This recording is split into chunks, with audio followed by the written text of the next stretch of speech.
Hello, we are back. It's time for chapter 21. Bear with me and we'll get started in like a minute maybe.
Okay, so we're actually getting close to the end of Fiat Lux, and then there is one more segment. We are, I would say, about 115 to 120 pages away from the ending. Maybe a little bit more. I know this has been a bit of a long read, somewhat longer than usual maybe, so yeah, thanks for hanging out. Okay, let's get to chapter 21.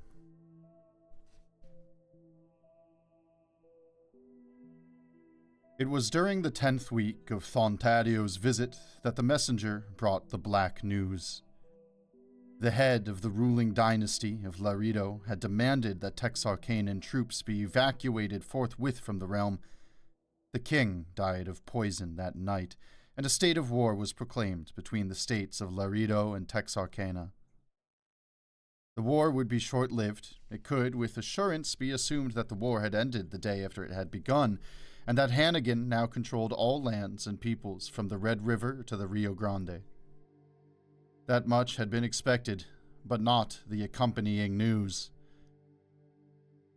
Hannigan II, by grace of God Mayor, Viceroy of Texarkana, Defender of the Faith, and Vaquero Supreme of the Plains, had, after finding Monsignor Marcus Apollo to be guilty of treason and espionage, caused the papal nuncio to be hanged, and then, while still alive, to be cut down, drawn, quartered, and flayed, as an example to anyone else who might try to undermine the mayor's state.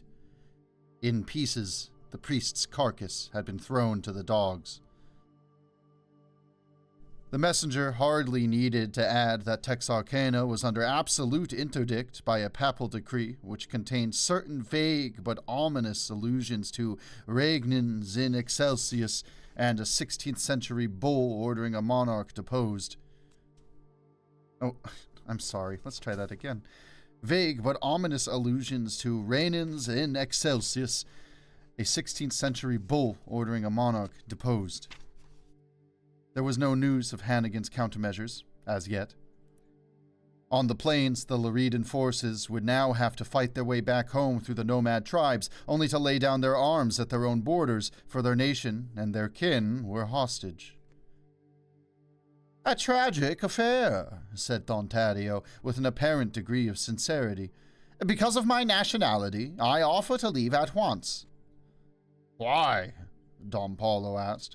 "You don't approve of Hannigan's actions, do you?" The scholar hesitated, then shook his head. He looked around to make certain no one overheard them. "Personally, I condemn them, but in public," he shrugged. "There is the Collegium to think of.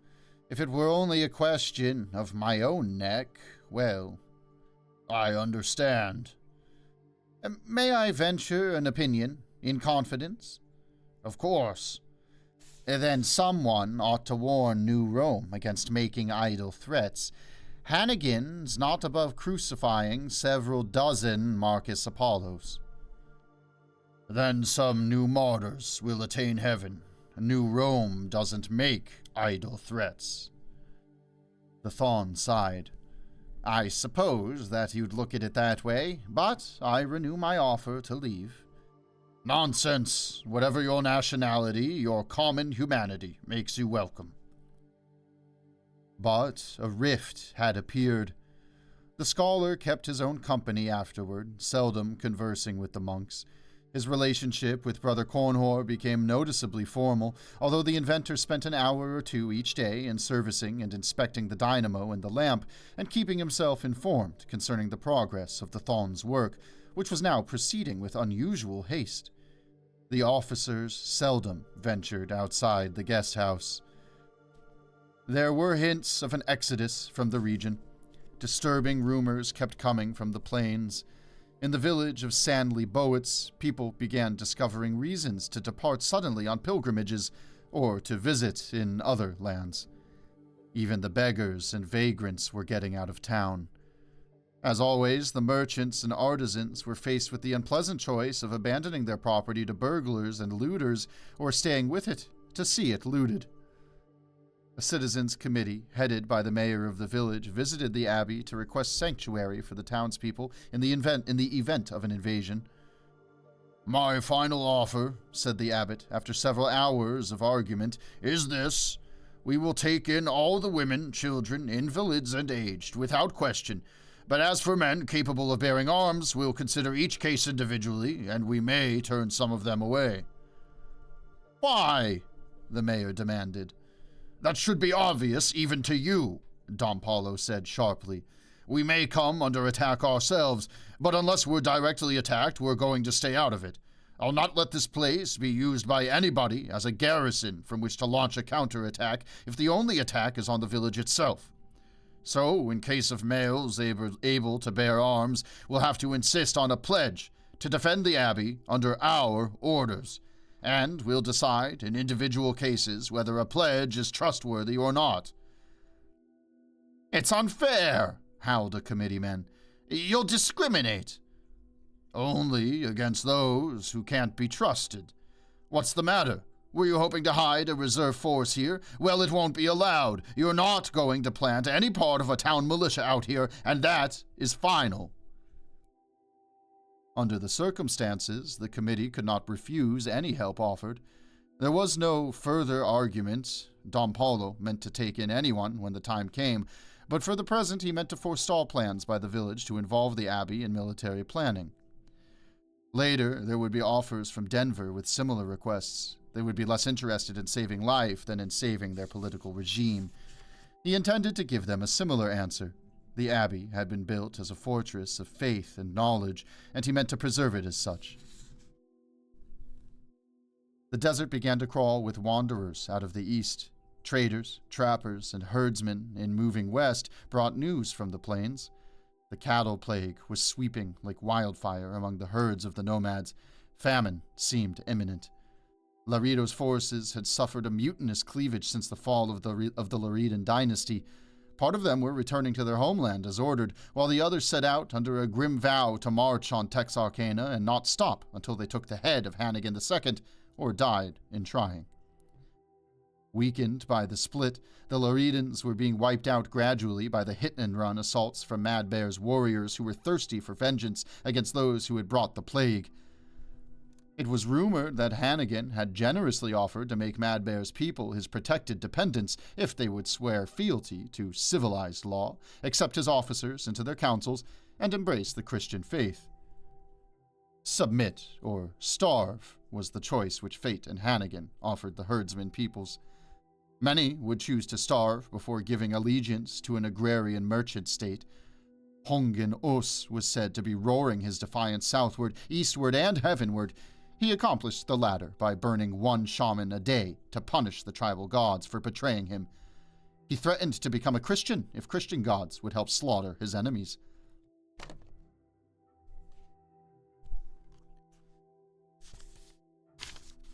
It was during the brief visit of a party of shepherds that the poet vanished from the abbey.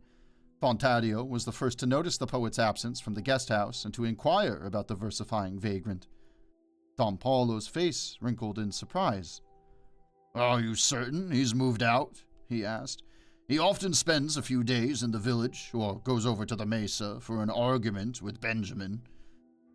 "His belongings are missing," said the Thon. "Everything is gone from his room." The abbot made a wry mouth. When the poet leaves, that's a bad sign. By the way, if he's really missing, then I would advise you to take an immediate inventory of your own belongings." The Thon looked thoughtful.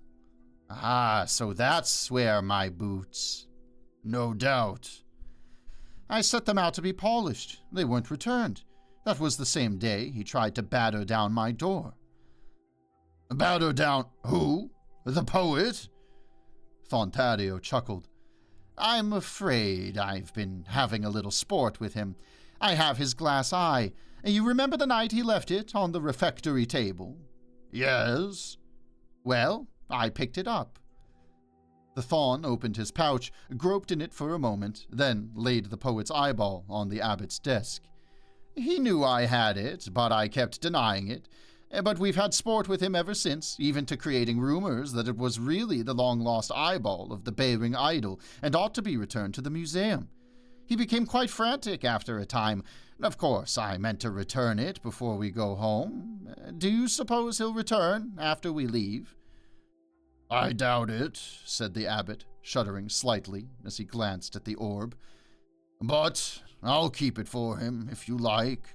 Although it's just as probable that he'd turn up in Texarkana looking for it there. He claims it's a potent talisman." "How so?" Don Paulo smiled. "He says he can see much better when he's wearing it." "What nonsense!" The Thon paused, ever ready, apparently, to give any sort of outlandish premise at least a moment's consideration. He added, "Isn't it nonsense, unless feeling the empty socket somehow affects the muscles of both sockets? Is that what he claims?" "He just swears he can't see as well without it. He claims he has to have it for the perception of, quote, true meanings, although it gives him blinding headaches when he wears it. But one never knows whether the poet is speaking fact, fancy, or allegory. If fancy is clever enough, I doubt that the poet would admit a difference between fancy and fact." The Thon smiled quizzically. "Outside my door the other day, he yelled that I needed it more than he did, and that seems to suggest that he thinks of it as being, in itself, a potent fetish. Good for anyone. I wonder why." "He said you needed it? Ho, ho, ho!" "What amuses you?" "I'm sorry, he probably meant it as an insult. I'd better not try to explain the poet's insult. It might make me seem party to them." "Not at all. I'm curious." The abbot glanced at the image of St. Leibowitz in the corner of the room. "The poet used the eyeball as a running joke," he explained. "When he wanted to make a decision, or to think something over, or to debate a point, he'd put the glass eye in the socket. He'd take it out again when he saw something that displeased him, when he was pretending to overlook something, or when he wanted to play stupid. When he wore it, his manner changed. The brothers began calling it the poet's conscience, and he went along with the joke. He gave little lectures and demonstrations on the advantages of a removable conscience. He'd pretend some frantic compulsion possessed him, something trivial, usually, like a compulsion aimed at a bottle of wine. Wearing his eye, he'd stroke the wine bottle, lick his lips, pant, and moan, and then jerk his hand away. Finally, it would possess him again. He'd grab the bottle, pour about a thimbleful in a cup, and gloat over it for a second. But then conscience would fight back, and he'd throw the cup across the room. Soon he'd be leering at the wine bottle again, and start to moan and slobber, but fighting the compulsion anyhow." The abbot chuckled in spite of himself. "Hideous to watch. Finally, when he became exhausted, he'd pluck out his glass eye, Once the eye was out, he'd suddenly relax. The compulsion stopped being compulsive. Cool and arrogant then, he'd pick up the bottle, look around and laugh. "I'm going to do it anyhow," he'd say. And then, while everyone was expecting him to drink it, he'd put on a beatific smile and pour the whole bottle over his own head. The advantage of a removable conscience, you see. So he thinks I need it more than he does. Don Paulo shrugged. "He's only the poet, sirrah." The scholar puffed a breath of amusement. He prodded at the vitreous spheroid and rolled it across the table with his thumb. Suddenly he laughed. "I rather like that. I think I know who does need it more than the poet. Perhaps I'll keep it after all." He picked it up, tossed it, caught it, and glanced doubtfully at the abbot. Paulo merely shrugged again. Thontadio dropped the eye back in his pouch. "He can have it if he ever comes to claim it. But by the way, I meant to tell you, my work is nearly finished here. We'll be leaving in a very few days." "Aren't you worried about the fighting on the plains?" Thontadio frowned at the wall. "We're to camp at a butte about a week's ride to the east from here. A group of, our escort will meet us there." "I do hope," said the abbot, relishing the polite bit of savagery, "that your escort group hasn't reversed its political allegiance since you made the arrangements. It's getting harder to tell foes from allies these days." The Thon reddened. "Especially if they come from Texarkana, you mean?" "I didn't say that." "Let's be frank with each other, Father. I can't fight the prince who makes my work possible, no matter what I might think of his policies or his politics. I appear to support him, superficially, or at least to overlook him for the sake of the Collegium. If he extends his lands, the Collegium may incidentally profit. If the Collegium prospers, mankind will profit from our work." "The ones who survive, perhaps." "True, but that's always true in any event." No, 12 centuries ago, not even the survivors profited. Must we start down that road again?" Thontadio shrugged. "What can I do about it?" he asked crossly. "Hannigan is prince, not I." "But you promise to begin restoring man's control over nature. But who will govern the use of the power to control natural forces? Who will use it? To what end? How will you hold him in check? Such decisions can still be made. But if you and your group don't make them now, others will make them for you. Mankind will profit, you say. By whose sufferance? The sufferance of a prince who signs his letters X? Or do you really believe that your collegium can stay aloof from his ambitions when he begins to find out that you're valuable to him?" Don Paulo had not expected to convince him, but it was with a heavy heart that the abbot noticed the plodding patience with which the Thon heard him through. It was the patience of a man listening to an argument which he had long ago refuted to his own satisfaction. "What you really suggest," said the scholar, "is that we wait a little while, that we dissolve the Collegium, or move it to the desert, and somehow, with no gold and silver of our own, revive an experimental and theoretical science in some slow, hard way, and tell nobody. That we save it all up for the day when man is good and pure and holy and wise." "That is not what I meant." "That is not what you meant to say. But it is what your saying means. Keep science cloistered. Don't try to apply it. Don't try to do anything about it until men are holy. Well, it won't work. You've been doing it here in this abbey for generations." "We haven't withheld anything." "You haven't withheld it, but you sat on it so quietly that nobody knew it was here, and you did nothing with it." Brief anger flared in the old priest's eyes. "It's time you met our founder, I think," he growled, pointing to the wood carving in the corner. He was a scientist like yourself before the world went mad and he ran for sanctuary. He founded this order to save what could be saved of the records of the last civilization. Saved from what and for what? Look where he's standing. See the kindling? The books? That's how little the world wanted your science then and for centuries afterward. So he died for our sake. When they drenched him with fuel oil, legend says he asked them for a cup of it. They thought he mistook it for water, so they laughed and gave him a cup. He blessed it, and some say the oil changed to wine when he blessed it, and then hic est enum calix sanguinis mei, and he drank it before they hung him and set him on fire. Shall I read you a list of our martyrs? Shall I name all the battles we have fought to keep these records intact? All the monks blinded in the copy room for your sake? Yet you say we did nothing with it, withheld it by silence.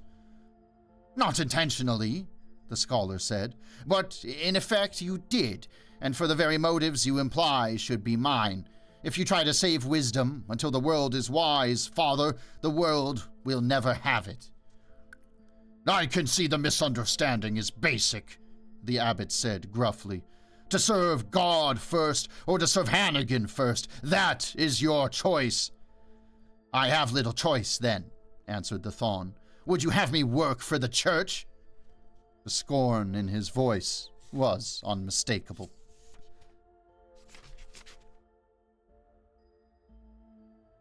That's the end of 21. Let me look at the length of 22. I remember looking at it earlier and thinking maybe. Sure, yeah, why not? Just take a brief break to drink some water.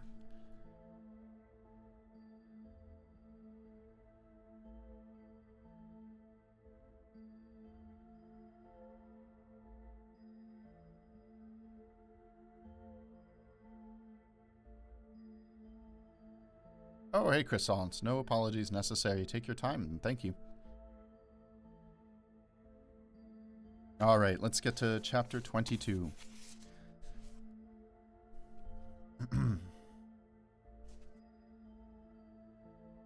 It was Thursday within the octave of All Saints. In preparation for departure, the Thon and his party sorted their notes and records in the basement. He had attracted a small monastic audience, and a spirit of friendliness prevailed as the time to leave drew near. Overhead, the arc lamp still sputtered and glared, filling the ancient library with blue-white harshness, while the team of novices pumped wearily at the hand-powered dynamo. The inexperience of the novice who sat atop the ladder to keep the arc gap adjusted caused the light to flicker erratically.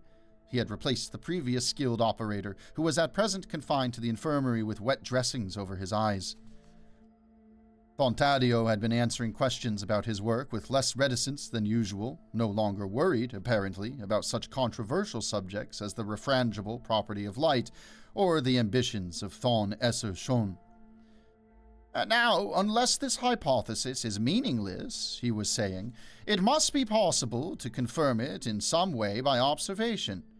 I set up the hypothesis with the help of some new, or rather some very old mathematical forms suggested by our study of your memorabilia.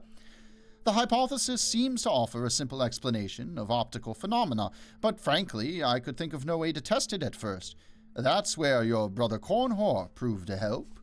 He nodded toward the inventor with a smile and displayed a sketch of a proposed testing device. What is it? Someone asked, after a brief interval of mystification. Well, this is a pile of glass plates. A beam of sunlight striking the pile at this angle will be partially reflected and partially transmitted. The reflected part will be polarized. Now we adjust the pile to reflect the beam through this thing, which is Brother Cornhor's idea, and let the light fall on this second pile of glass plates. The second pile is set at just the right angle to reflect almost all of the polarized beam and transmit nearly none of it. Looking through the glass, we'd scarcely see the light. All this has been tried, but now, if my hypothesis is correct, closing this switch on Brother Cornhor's field coil here should cause a sudden brightening of the transmitted light. If it doesn't, he shrugged, then we throw out the hypothesis. You might throw out the coil instead, Brother Cornhorse suggested modestly. I'm not sure it'll produce a strong enough field. I am. You have an instinct for these things. I find it much easier to develop an abstract theory than to construct a practical way to test it. But you have a remarkable gift for seeing everything in terms of screws, wires, and lenses, while I'm still thinking abstract symbols. But the abstractions would never occur to me in the first place, Thontario. We would make a good team, brother. I wish you would join us at the Collegium, at least for a while. Do you think your abbot would grant you leave? I would not presume to guess, the inventor murmured, suddenly uncomfortable. Thontario turned to the others. I've heard mention of brothers on leave. Isn't it true that some members of your community are employed elsewhere, temporarily? Only a very few, Thontario, said a young priest. Formerly, the order supplied clerks, scribes, and secretaries to the secular clergy, and to both royal and ecclesiastical courts, but that was during the times of most severe hardship and poverty here at the Abbey. Brothers working on leave have kept the rest of us from starving at times, but that's no longer necessary, and it's seldom done. Of course, we have a few brothers studying in New Rome now, but... That's it, said the Thon with sudden enthusiasm. A scholarship at the Collegium for you, brother. I was talking to your abbot, and... Yes, asked the young priest. Well, while we disagree on a few things, I can understand his point of view. I was thinking that an exchange of scholarships might improve relations. There would be a stipend, of course, and I'm sure your abbot could put that to good use. Brother Cornhor inclined his head, but said nothing. Come now, the scholar laughed. You don't seem pleased by the invitation, brother.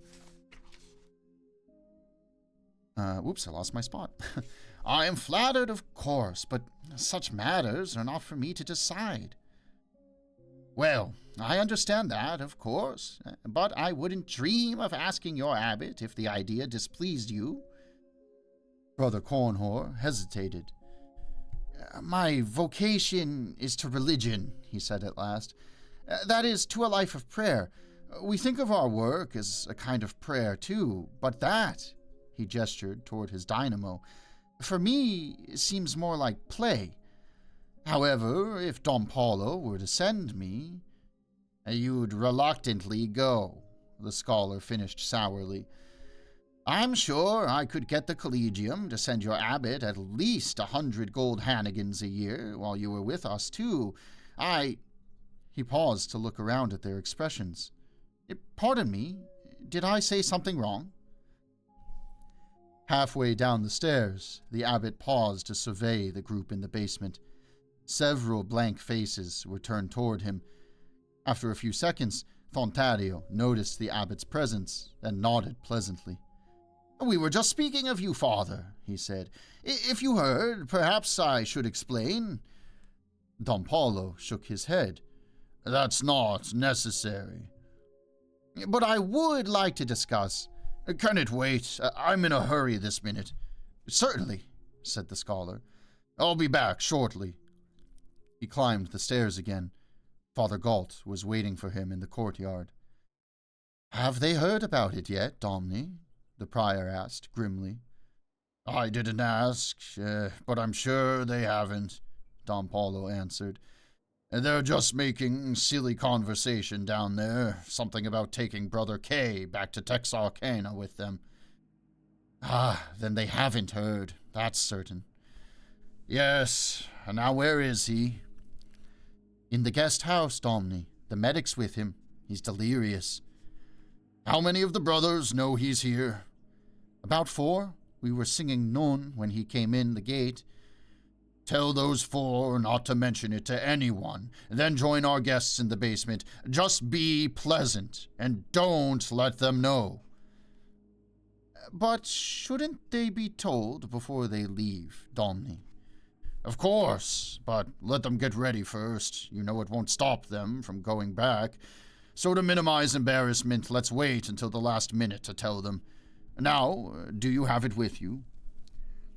No, I left it with his papers in the guest house. I'll go see him. Now warn the brothers and join our guests. Yes, Domni.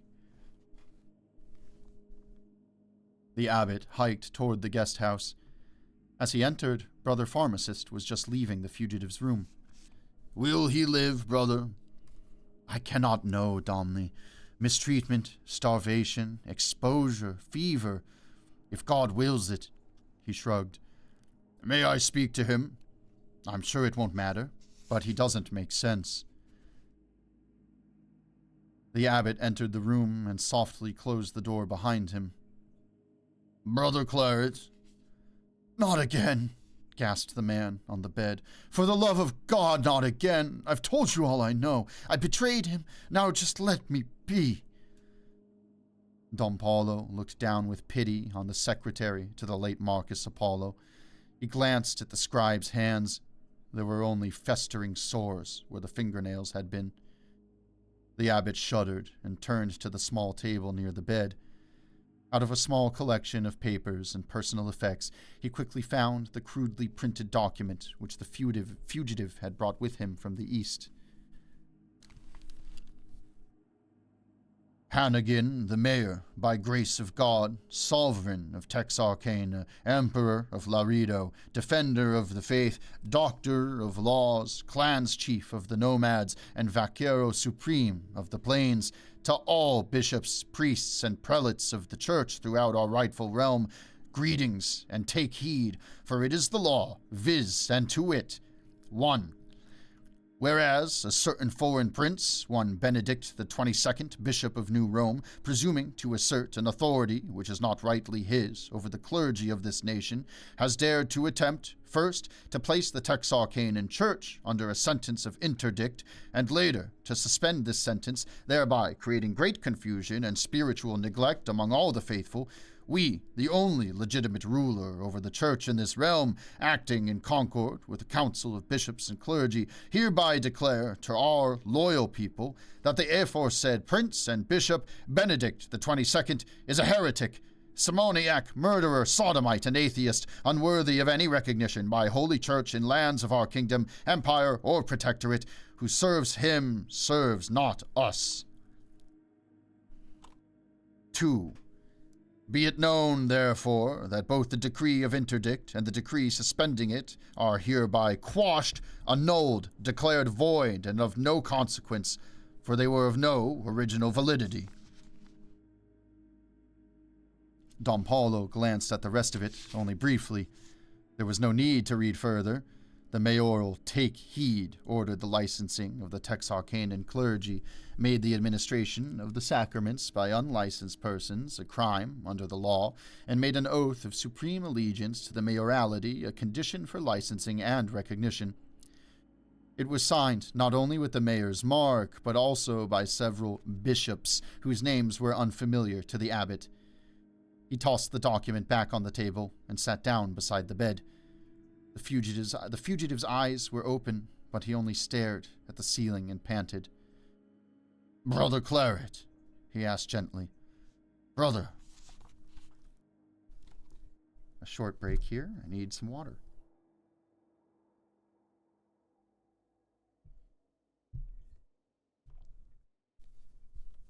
Okay. In the basement, the scholar's eyes had come alight with the brash exuberance of one specialist invading the field of another specialist for the sake of straightening out the whole region of confusion. "As a matter of fact, yes," he said, in response to a novice's question. "I did locate one source here that should, I think, be of interest to Thon Maho. Of course, I'm no historian, but—" "Thon Maho, is he the one who's, trying to correct Genesis?" Father Galt asked, wryly. "Yes, that's—" The scholar broke off, with a startled glance at Galt. "Ha, that's all right," the priest said with a chuckle. "Many of us feel that Genesis is more or less allegorical. What have you found?" "We located one pre-Diluvian fragment that suggests a very revolutionary concept, as I see it. If I interpret the fragment correctly, man was not created until shortly before the fall of the last civilization." "What? Then where did civilization come from?" "Not from humanity. It was developed by a preceding race, which became extinct during the Diluvium Ignis. But Holy Scripture goes back thousands of years before the Diluvium. Thontario remained meaningfully silent. You are proposing, said Galt, suddenly dismayed, that we are not the descendants of Adam, not related to historical humanity? Wait, I only offer the conjecture that the pre-deluge race, which called itself man, succeeded in creating life. Shortly before the fall of their civilization, they successfully created the ancestors of present humanity, after their own image, as a servant species. But even if you totally reject revelation, that's a completely unnecessary complication under plain common sense, Galt complained. The abbot had come quietly down the stairs. He paused on the lower landing and listened incredulously. It might seem so, Thontario argued, until you consider how many things it would account for. You know the legends of the Simplification. They all become more meaningful, it seems to me, if one looks at the Simplification as a rebellion by a created servant species against the original creator species, as the fragmentary reference suggests. It would also explain why present-day humanity seems so inferior to the ancients, why our ancestors lapsed into barbarism when their masters were extinct, why— God have mercy on this house, cried Don Paulo, striding toward the alcove. Spare us, Lord, we know not what we did. I should have known, the scholar muttered to the world at large. The old priest advanced like a nemesis on his guest. So we are but creatures of creatures then, Sir Philosopher, made by lesser gods than God, and therefore understandably less than perfect, through no fault of our own, of course. It is only conjecture, but it would account for much, the Thon said stiffly, unwilling to retreat. And absolve of much, would it not? Man's rebellion against his makers was, no doubt, merely justifiable tyrannicide against the infinitely wicked sons of Adam, then. I didn't say, show me, Sir Philosopher, this amazing reference. Thontario hastily shuffled through his notes. The light kept flickering as the novices at the drive mill strained to listen. The scholar's small audience had been in a state of shock until the abbot's stormy entrance shattered the numb dismay of the listeners. Monks whispered among themselves. Someone dared to laugh. Here it is, Thontario announced, passing several notes to Don Paulo. The abbot gave him a brief glare and began reading. The silence was awkward. You found this over in the unclassified section, I believe? He asked after a few seconds. Yes, but— The abbot went on reading. Well, I suppose I should finish packing, muttered the scholar, and resumed his sorting of papers. Monks shifted restlessly, as if wishing to slink quietly away. Cornhor brooded alone. Satisfied after a few minutes of reading, Don Paulo handed the notes abruptly to his prior. Lege, he commanded gruffly. But what? A fragment of a play or a dialogue, it seems. I've seen it before. It's something about some people creating some artificial people as slaves, and the slaves revolt against their makers. If Thontario had read the venerable Baudelaires' De Inanibus, he would have found that one classified as probable fable or allegory. But perhaps the Thorn would care little for the evaluations of the venerable Baudelaire when he can make his own. But what sort of— Lege! Galt moved aside with the notes. Paulo turned toward the scholar again and spoke politely, informatively, emphatically. To the image of God he created them. Male and female he created them. My remarks were only conjecture, said Thontario. Freedom to speculate is necessary, and the Lord God took man and put him into the paradise of pleasure, to dress it and to keep it, and To the advancement of science. If you would have us hampered by blind adherence, unreasoned dogma, then you would prefer, God commanded him, saying, Of every tree of paradise thou shalt eat, but of the tree of knowledge of good and evil thou shalt... To leave the world in the same black ignorance and superstition that you say your order has struggled, not eat. For in what day soever thou shalt eat of it, thou shalt die the death. Against... Nor could we ever overcome famine, disease, or misbirth, or make the world one bit better than it has been, for, And the serpent said to the woman, God doth know that in what day soever you shall eat thereof, your eyes shall be opened, and you shall be as gods, knowing good and evil.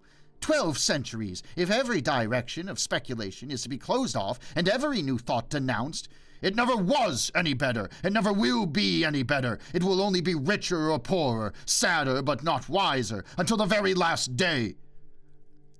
The scholar shrugged helplessly.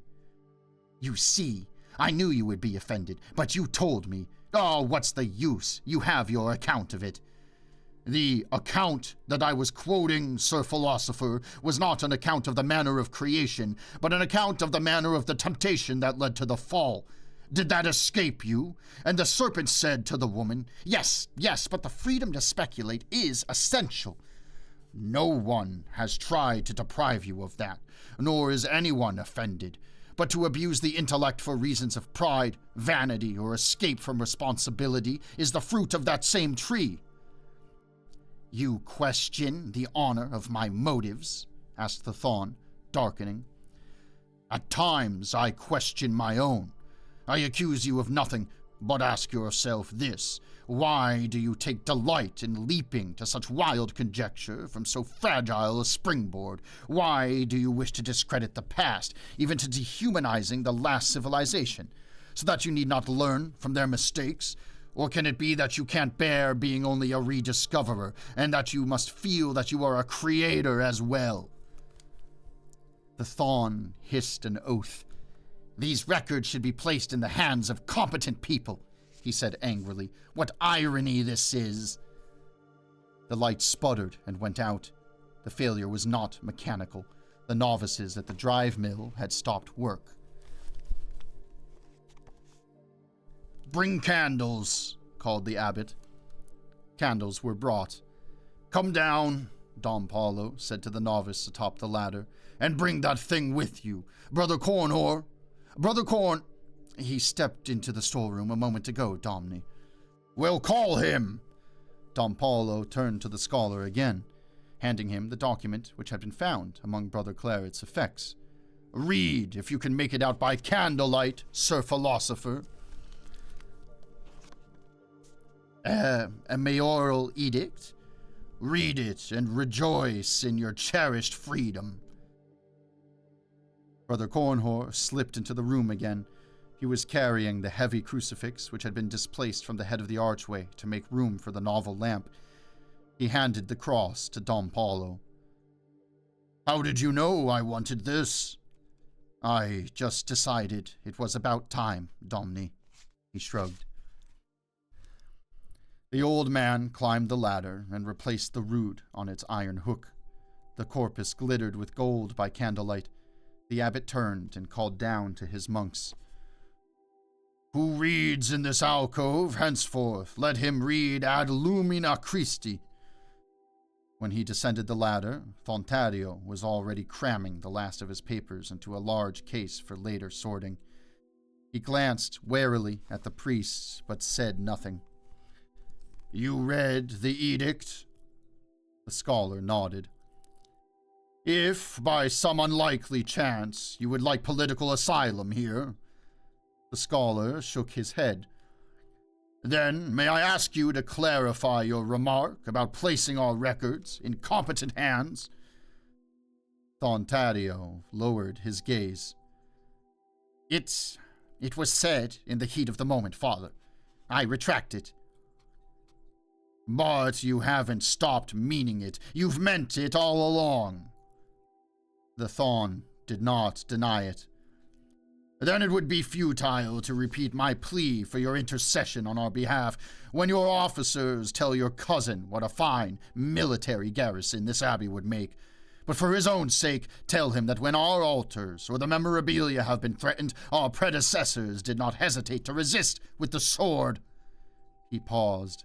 Will you be leaving today or tomorrow? Today, I think, would be better, Fontadio said softly. I'll order provisions made ready. The abbot turned to go, but paused to add gently, when you get back, deliver a message to your colleagues. Of course. Have you written it? No. Just say that anyone who wishes to study here will be welcome, in spite of the poor lighting, Thon Maho especially, or Thon Essershon with his 6 ingredients. Men must fumble a while with error to separate it from truth, I think, as long as they don't seize the error hungrily because it has a pleasanter taste. Tell them, too, my son, that when the time comes, as it surely will come, that not only priests but philosophers are in need of sanctuary. Tell them our walls are thick out here. He nodded a dismissal to the novices, then, and trudged up the stairs to be alone in his study, for the fury was twisting his insides again, and he knew that torture was coming. Nunc dimite servum tum, Domine, quia viderunt oculi me salutare. Maybe it will twist clean loose this time, he thought, almost hopefully. He wanted to summon Father Galt to hear his confession, but decided it would be better to wait until the guests had gone. He stared at the edict again.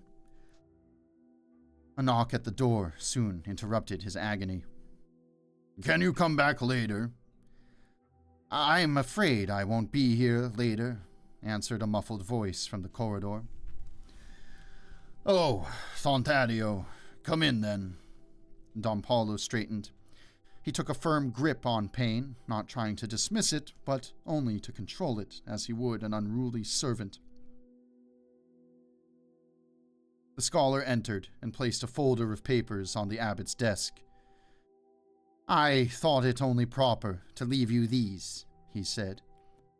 What do we have here? The sketches of your fortifications, the ones the officers made. I suggest you burn them immediately. Why have you done this? Don Paulo breathed. After our words downstairs. Don't misunderstand, Fontadio interrupted. I would have returned them in any event, as a matter of honor, not to let them take advantage of your hospitality for... But never mind. If I had returned the sketches any sooner, the officers would have plenty of time and opportunity to draw up another set. The abbot arose slowly and reached for the scholar's hand. Fontadio hesitated. I promise no effort on your behalf. I know. Because I think what you have here should be open to the world. It is. It was. It always will be. They shook hands gingerly, but Don Paulo knew that it was no token of any truce, but only of mutual respect between foes. Perhaps it would never be more. But why must it all be acted again? The answer was near at hand. There was still the serpent whispering, For God doth know that in what day soever you shall eat thereof, your eyes shall be opened, and you shall be as gods. The old father of lies was clever at telling half-truths. How shall you know good and evil until you shall have sampled both a little? Taste and be as gods, but neither infinite power nor infinite wisdom could bestow godhood upon men, for that there would have to be infinite love as well. Don Paulo summoned the younger priest. It was very nearly time to go, and soon it would be a new year. That was the year of the unprecedented torrent of rain on the desert, causing seed long dry to burst into bloom. That was the year that a vestige of civilization came to the nomads of the plains, and even the people of Laredo began to murmur that it was possibly all for the best. Rome did not agree. In that year, a temporary agreement was formalized and broken between the states of Denver and Texarkana. It was the year that the old Jew returned to his former vocation of physician and wanderer, the year that the monks of the Albertian order of Leibowitz buried an abbot and bowed to a new one. There were bright hopes for tomorrow. It was the year a king came riding out of the east to subdue the land and own it. It was a year of man.